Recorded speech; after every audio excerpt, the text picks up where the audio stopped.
Guys, ituturo ko sa inyo ang pagkabit ng beam detector sa panel. So itong beam, apat lang yan, power. Itong beam na to 24 volt ang supply nito, 24 volt power at saka signal. So common at saka yung sa zoning nya. So dito sa panel, ito yung common nya, common at saka zoning. Kung mapapansin nyo guys, meron niyang resistor. Naka normally closed position tayo. Kasi yung ibang panel, ang termination lang normally open.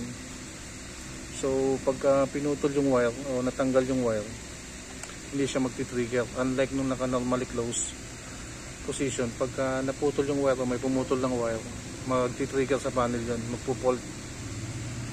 So guys, ayan, meron akong resistor. Tapos yung supply nya 24 volt.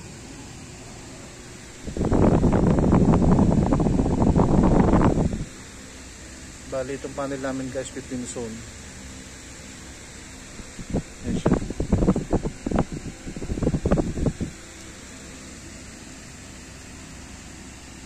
Ayan, meron siyang resistor.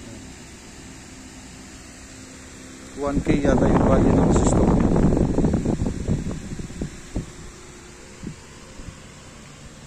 Ayan guys, so ayan. Power, yung power niya may polarity ha. May negative, positive, tsaka yung signal niya. May polarity rin siya, common at tsaka yung signal niya.